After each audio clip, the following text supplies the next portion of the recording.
Bismillahirrahmanirrahim. Assalamualaikum warahmatullahi wabarakatuh. Pada yang terhormat Bapak Kepala SMA Negeri 1 Klaten, Bapak Ibu Guru, staf SMA Negeri 1 Klaten, khususan pada anak saya kelas 10 sebagai warga baru SMA Negeri 1 Klaten. Pertama-tama alhamdulillahirrahmanirrahim, kita panjatkan puji syukur kehadirat Allah Tuhan Yang Maha Kuasa atas limpahan rahmatnya dan atas karunia-Nya.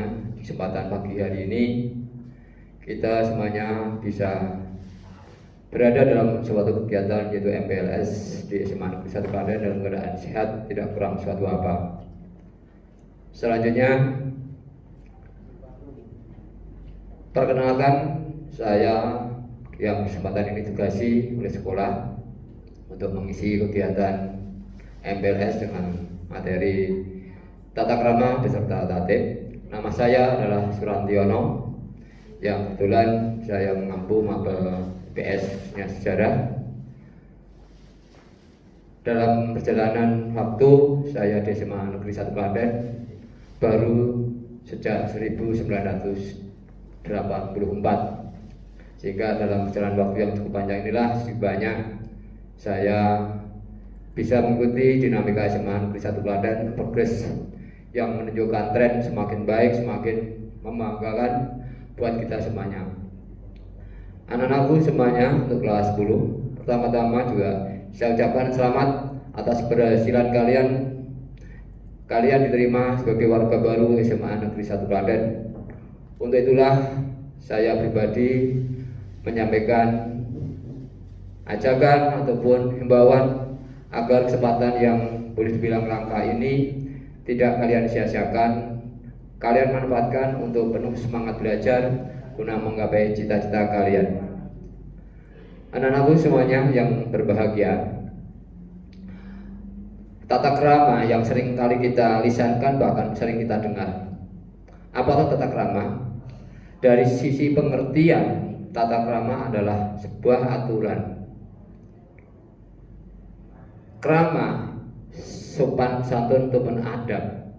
Sehingga kalau kita rangkai dalam satu kata ataupun satu kalimat, tata krama pada dasarnya berisi aturan atau norma yang berisi adab ataupun sopan santun. Adab ataupun sopan santun ini berasal dari nilai. Nilai adalah sesuatu yang disepakati untuk menjadi pedoman, sehingga semacam jiwa dalam sebuah komunitas, dalam sebuah masyarakat. Dari situlah nanti nilai akan nampak dalam perilaku, dalam lisan, dalam perbuatan, bahkan sampai pada perasaan warga masyarakat. Oleh karena itu, manusia sebagai makhluk sosial tidak bisa lepas, tidak bisa menghindar, saling membutuhkan, saling memerlukan, dan akhirnya terjadi sebuah interaksi ataupun komunikasi. Dalam interaksi inilah hadir seperangkat yang namanya tata krama. Karena di situ akan banyak mengatur, mengendalikan agar antara individu satu dengan individu yang lain itu bisa saling menerima, saling menghargai, dan saling menghormati. Nah, dari sinilah pribadi, personal sebagai bagian dari masyarakat sadar akan sebagai hakikat makhluk sosial tadi. Dari aktivitas bicara kita atau lisan kita, dari aktivitas perilaku kita atau gestur kita, dan juga pada hati atau perasaan, sebuah kesadaran untuk mengindahkan ataupun mentaati yang namanya norma yang dibakukan dalam masyarakat. Memang dalam praktek tata krama antara satu komunitas dengan komunitas yang lain, antara bangsa satu dengan bangsa yang lain, itu berbeda. Karena apa? tata krama akan dipengaruhi oleh satu lingkungan, dua budaya, termasuk juga adalah SDM, dan juga tidak bisa kita menghindar adanya agama. Itu ikut mewarnai, itu ikut menghiasi dalam interaksi di dalam masyarakat. Saya bawa kalian misalnya saja di dalam masyarakat di luar negeri, misalnya di negara Jepang ada sebuah suku yang sangat-sangat tidak menghargai ataupun memuliakan yang namanya orang tua. Kalau sudah tua renta ataupun lansia yang dipandang tidak lagi menghasilkan, sehingga ada kesan itu menjadi beban dan itu menjadi sampah dalam masyarakat, mereka buang ke tengah hutan. Itu contoh yang negatif dalam pandangan kita, namun pernah terjadi di dalam masyarakat Jepang. Atau mungkin juga kalian saya bawa ke negeri di Eropa ataupun secara umum Barat. Bagaimana tata pergaulan antara anak dengan orang tua? Sana agak bahkan tidak begitu kuat karakter ataupun perilaku antara anak dengan orang tua untuk melakukan semacam penghormatan, seolah-olah ayah, ibu ataupun orang tua itu sebatas partner bicara ataupun bicara. Tetapi dalam masyarakat kita Indonesia, sekali lagi Indonesia, lebih-lebih yang kita itu berada di Jawa, dan lebih khusus lagi terletak antara Jogja dan Solo yang syarat dengan pusat budaya. Tata krama itu begitu nampak beda. Kita bicara dengan orang tua mesti ada pengertian menghormati, menghargai. Lisan saja tidak boleh keras, sehingga lebih kesan ramah dan santun. Termasuk Gus Dur misalnya saja, suatu saat kita berjalan di tengah kerumunan, kita yakinlah sambil membungkukkan badan dan mengucap kula nuwun nderek langkung. Itu suatu hal yang menurut kita orang Jawa khususnya yang ada di antara Jogja dan Solo khususnya Klaten ini sesuatu yang baku, dan itu menjadi pembeda lebihnya dalam konteks tata krama kita sebagai orang Jawa. Implementasi daripada tata krama secara khusus saya ambilkan karena kita itu berada di dalam masyarakat ataupun komunitas institusi adalah SMA Negeri 1 Klaten. Sebagai warga sekolah, yakinlah di dalam sekolah ini ada seperangkat tata krama, baik itu nanti mengikat kepada kepala sekolah, guru, karyawan atau teknik, termasuk juga adalah para siswanya. Khusus untuk siswa, perangkat tata krama yang nanti akan menjadi sarana untuk melakukan interaksi antara siswa dengan siswa, antara siswa dengan guru, antara siswa dengan teknik, antara siswa dengan kepala sekolah, bahkan antara siswa dengan warga di luar sekolah. Apa perangkat yang ada? Yaitu ditandai dengan hadirnya tata tertib sekolah. Buku tatib dan pelanggaran inilah yang menjadi dasar siswa utamanya dalam melakukan interaksi sebagai warga sekolah. Yakinlah kalian sudah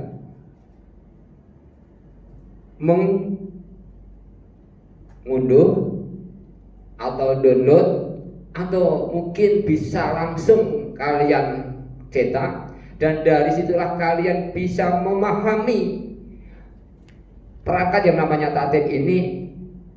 Perangkat ini terdiri dari 3 hal. Yang pertama adalah tatibnya, yang kedua adalah skor pelanggaran, dan yang ketiga adalah pernyataan.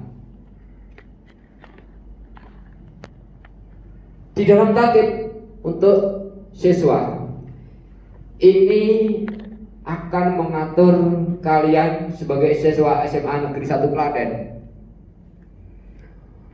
dari sisi performance, penampilan. Siswa SMA Negeri 1 Klaten dituntut untuk penampilan yang tanda petik sopan santun. Dari ujung rambut sampai ujung kaki itu kalian sebagai siswa itu ada suatu ketentuan yang sedikit banyak akan mengurangi kebebasan kalian, akan mengurangi kesempatan kalian berekspresi sebagai pribadi yang bebas, akan tetapi sadar itu merupakan siswa SMA Negeri 1 Klaten. Berlaku ketentuan yang benar-benar itu untuk kebaikan kalian. Sebuah ilustrasi saja untuk penampilan, performance. Untuk yang siswa putra maupun putri, kalian ada satu ketentuan mengenakan seragam sekolah. Sekali lagi, seragam sekolah SMA Negeri 1 Klaten.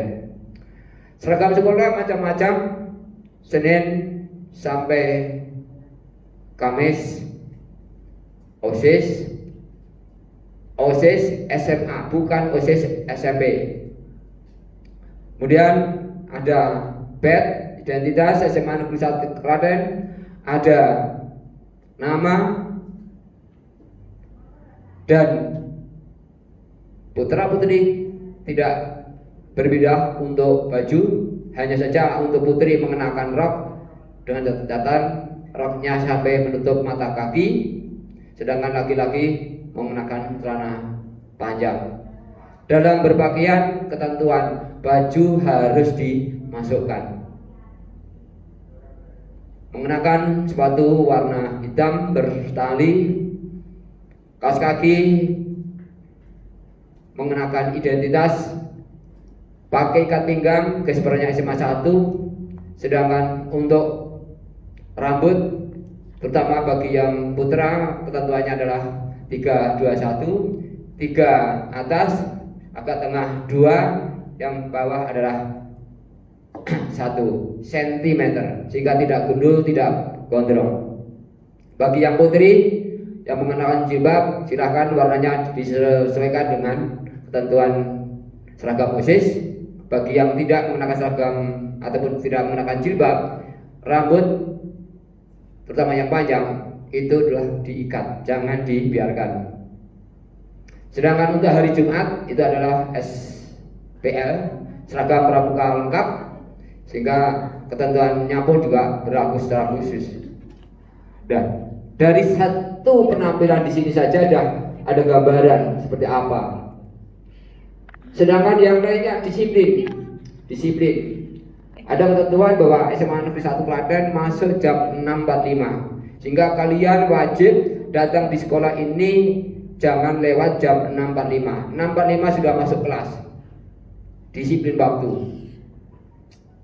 Sehingga kalian terutama yang tanda petik rumahnya agak jauh ataupun menggunakan transportasi umum, antisipasi kalau bisa itu kalian berada di sekolah ini sudah jam 6:30. Jika ada spare waktu sekitar 15 menit untuk persiapan, insya Allah kalian untuk kegiatan di hari itu pun bisa berjalan dengan tertib dan bisa fokus. Kemudian berikutnya, untuk hal yang lain. Apa diantaranya? Bagi kalian yang mengenakan kendaraan bermotor, sekolah menyediakan fasilitas kandang sepeda. Hanya saja ada ketentuan, kalian wajib mengenakan atau mengendarai kendaraan bermotor standar seperti berlaku dalam Undang-Undang Lalu Lintas. Antara lain ada spion, sainnya aktif, dan juga mengenakan helm, STNK, dan SIM. Sehingga bagi yang belum memenuhi kriteria untuk kepemilikan SIM, kalian pun tidak diizinkan. Kemudian satu hal juga kultur yang perlu juga kalian pahami. Biasakan kala masuk di lingkungan sekolah, ini sudah mengenakan seragam sekolah dengan ketentuan yang tadi barusan saya utarakan. Jangan sampai kalian masuk lingkungan sekolah mengenakan identitas non SMA Negeri 1 Klaten. Jaket langsung dilepas, kendaraan ditempatkan pada tempatnya dengan ketentuan yang tertib, rapi, aman. Jangan sampai ada yang tertinggal untuk kunci ataupun benda-benda yang bawaan kalian. Kemudian yakinlah di depan pintu gerbang sudah berdiri Bapak Ibu guru ataupun rekan-rekan saya untuk menyambut kedatangan kalian. Budayakan senyum, salam, sapa, dan jabat tangan. Kalau ketemu dengan Bapak Ibu guru siapapun, biasakan sikap ramah, smile. Kemudian menyapa. So, kadang-kala saya agak teriris kalau melihat satu pemandangan yang biasanya bukanlah ciri khas SMA 1. Tapi seringkali saya jumpai ada anak yang tidak begitu hafal nama gurunya. Begitu masuk ruang guru tanya guru sejarah. Dalam daftar guru di SMA 1 tidak ada guru sejarah. Tolong kalian sebagai warga sekolah pastikan kamu mendeteksi, menghafal nama Bapak Ibu guru. Masuk di lingkungan sekolah sampai ke ruang guru ataupun ruang-ruang yang ada di SMA 1, pastikan kalian mengenal nama Bapak Ibu guru. Dari kepala sekolah, Bapak Ibu guru, tendik, kamu harus mengenal namanya. Sehingga kalau menyapa itu jangan menggunakan nama guru biologi, nama guru sejarah, guru matematika. Jangan. Itu menandakan tidak ada semacam penghormatan ataupun penghargaan. Guru bukan gila hormat, tetapi pantas dihormati. Karena apa? Tidak bisa kita pungkiri, siapapun yang bisa meraih yang selama ini menjadi cita-citanya pasti ada andil. Selain dirimu, orang tua kalian, termasuk adalah guru. Kemudian yang terakhir saya mengajak kepada kalian dalam perjalanan ya kalian meniti pendidikan di SMA Negeri 1 Klaten. Insya Allah kalian dimudahkan, dilancarkan. Tapi kalau nanti sudah lulus, sudah berhasil, sadarlah bahwa kalian itu pernah menampahi, pernah dihantarkan oleh SMA Negeri 1 Klaten. Ajakan saya sebagai bentuk ya perhatian dan juga ungkapan rasa syukur dan terima kasih. Selain tidak hanya mengenang nama SMA Negeri 1 Klaten, tolonglah peduli pada sekolah ini. Tolonglah kalian punya perhatian terhadap perkembangan sekolah ini. Termasuk antara lain apa? Bisa saja masukan ide-ide dari kalian dan juga untuk memperhatikan adik atau junior-junior kalian yang kurang beruntung untuk dibiayai. Alhamdulillah sampai detik ini, sampai sekarang ini dari sekian banyak alumni sudah memberikan kontribusi yang lebih bagus, lebih baik dan konkret. Namun saya mengajak pada kalian nanti ada suatu wadah namanya Kapaska, dengan harapan kalian sebagai bagian dari Kapaska dan pernah menimba ilmu di SMA Negeri 1 Klaten ini, ajakan saya kalian itu selalu peduli kepada alma mater. Salah demikian anak-anakku semuanya, karena terbatasnya waktu, karena hanya dibatasi antara 15 menit, barangkali lebih sedikit atau kurang ya saya pun juga banyak keterbatasan. Apa yang saya sampaikan semata-mata hanya untuk mengajak kepada kalian agar kalian nantinya bisa menjadi bagian dari masyarakat SMA Negeri 1 Klaten dan juga masyarakat secara umum. Namun ciri khas kita sebagai pribadi yang punya budi pekerti, punya tata krama, punya sopan santun, insya Allah dimanapun kalian berada, no problem, lancar-lancar saja.